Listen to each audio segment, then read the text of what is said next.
ہمارے جو بزرگوں کے خلاف خواجہ معین الدین چشتی رحمۃ اللہ علیہ کے خلاف جس طرح کی زبان اور جس طرح کے الفاظوں کا اس نے استعمال کیا ہے، ہم جتنے بھی مسلمان اور خاص کر امن پسند ہمارے ہندو بھائی بھی سب، کیونکہ ان کی درگاہ پر جانے والوں میں ہندو، مسلم، سکھ، عیسائی، سارے مذہب کے لوگ، بلکہ ہندوستان کے باہر کے لوگ بھی ان سے عقیدت اور احترام کرتے ہیں.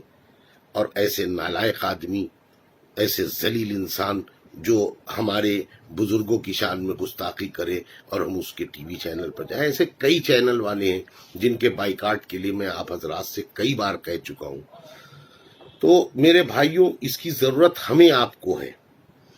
ایک معاملہ اور آ رہا ہے، میرے سے روزانہ لوگ فیس بک پر اور فون کر کے لوگ پوچھ رہے ہیں کہ بھائی کیا مسجدوں میں 5 لوگ ہی نماز پڑھیں گے؟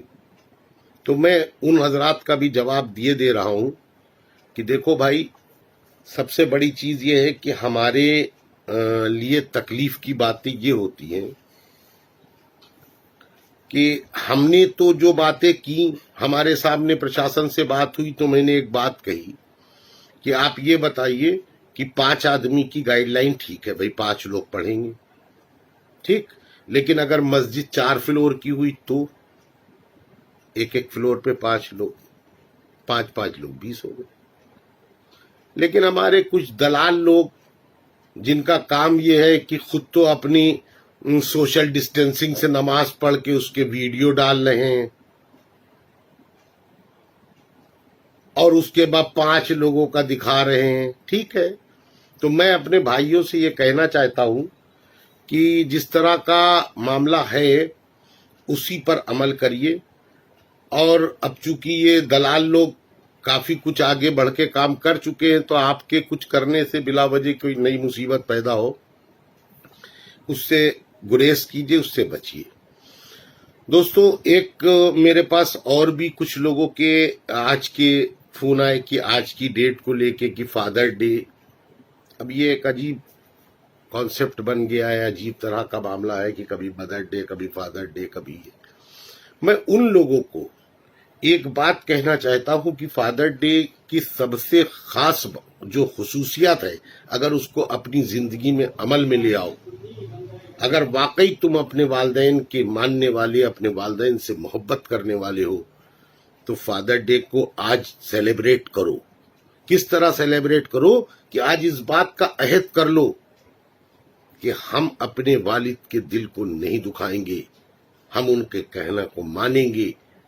ہمارے والدین، ہمارے پیرنٹس جو ہمارے حق میں فیصلے کرتے ہیں وہ ٹھیک کرتے ہیں، ہمیں یہ دل سے ماننا. بغیر ماں باپ کی خدمت کیے آپ دین اور دنیا دونوں نہیں بنا پائیں گے. اور جن لوگوں نے دنیا میں ترقی کی ان کے حالات آپ دیکھ لیجئے، وہ اپنے والدین کو بہت خوش رکھتے ہوں گے. اگر فادر ڈے کو منانا چاہتے ہو تو اس عہد کے ساتھ مناؤ کہ ہاں فادر ڈے ہے، آج سے ہم سے غلطیاں ہوتی رہیں، جو ہم سے لغزشیں ہوتی رہیں اپنے والدین کے حق میں، آج سے ہم ان کے دل کو نہیں دکھائیں گے. یہ ہوا سیلیبریشن، یہ ہوا عہد.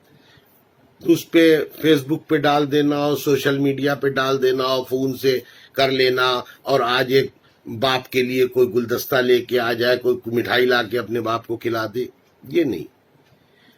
اصل چیز تو اپنے والدین کی دلزاری نہ کرنا. اور یہ حدیث ہے کہ ماں باپ کو محبت سے دیکھنا، صرف محبت سے دیکھنا کا ثواب ہے. تو میرے بھائیوں، یہ اپنے اندر پیدا کرو جو ہمارے اندر کمی ہے، کہ ہم آج دنیا میں جو ذلیل و خوار ہو رہے ہیں، شاید یہی وجہ ہے. ہم ترقی نہیں کر پا رہے ہیں، یہی وجہ ہے کہ ہم اپنے والدین کی عزت نہیں کرتے ہیں. میرے بھائیوں، آج سے عہد کر لو کہ ہم اپنے والدین کی ہر حال میں عزت کریں گے، ان کا احترام کریں گے، ان کے کہنے کو مانیں گے. انہی باتوں کے ساتھ میں اپنی بات کو ختم کرتا ہوں. خدا حافظ.